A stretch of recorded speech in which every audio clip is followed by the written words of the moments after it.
Transparency and governance in business practices. That's become a hot raging subject today. It's a dining room conversation. It's a conversation which is at the main stage, even at the World Economic Forum.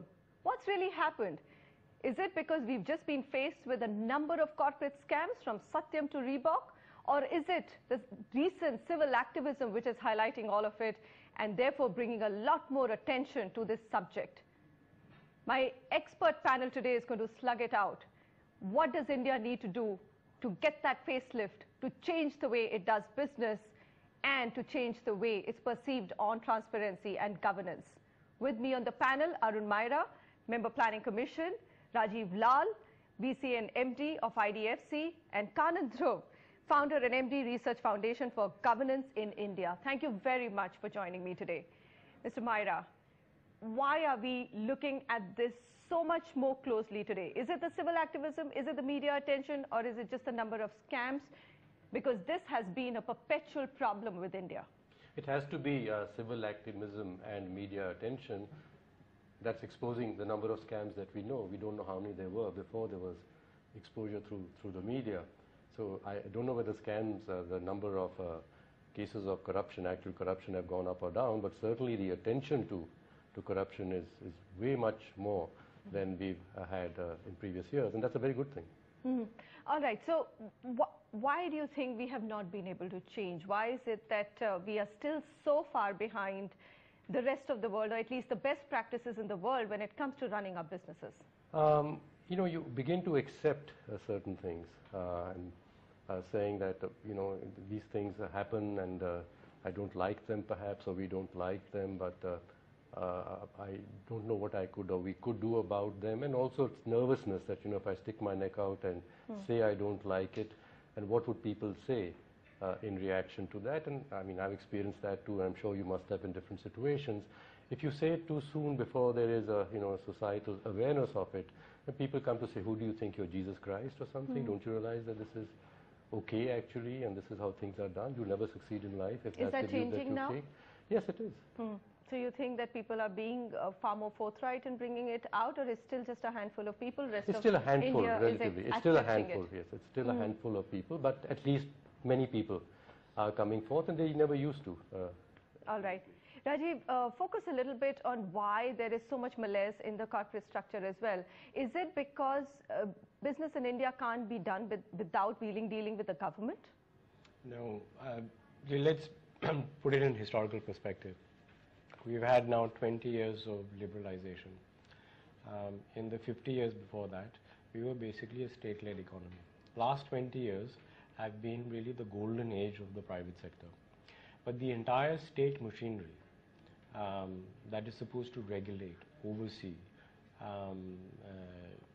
adjudicate private sector and its involvement in business, its contribution to infrastructure, for example, it takes a long time for them to change their skill set and their attitudes and their capacity to actually deal with this new and dramatically different way of doing business, right?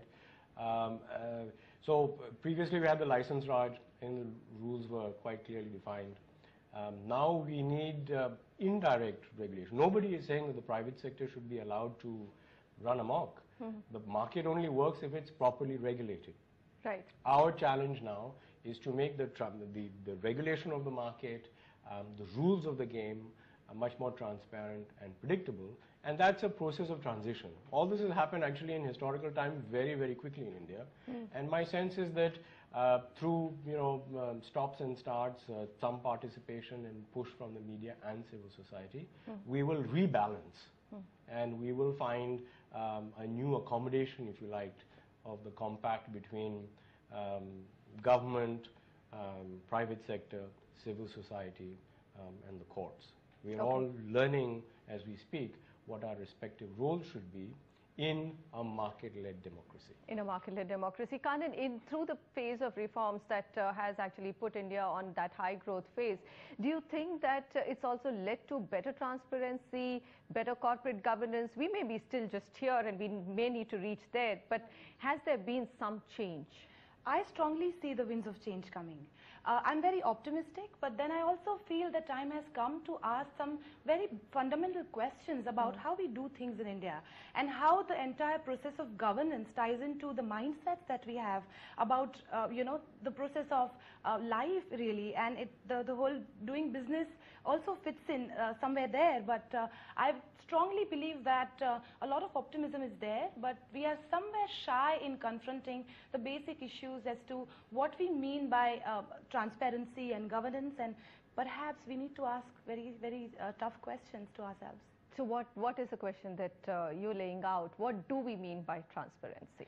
I believe that, the way we structure things, the way we institutionalize processes is something perhaps the fit I do not see very clearly. Of course, the institutions are working, but to give you an example, if you just take the legal system, for instance, everybody's looking at the Supreme Court when a judgment has to come, and people are somewhere losing the faith in the executive and the legislature. But then even in the legal system, the processes are absolutely dysfunctional. Cases take so long, and as Sir mentioned, that entire set of different stakeholders need to work together, and if one of them is lagging behind so badly, then I think it's time to shake the entire machinery. India's #1 news app just got even better. Download NDTV's new app. Fully optimized for retina display. Full screen view. Faster response time. And Sudoku. NDTV's new iPad app. Download now.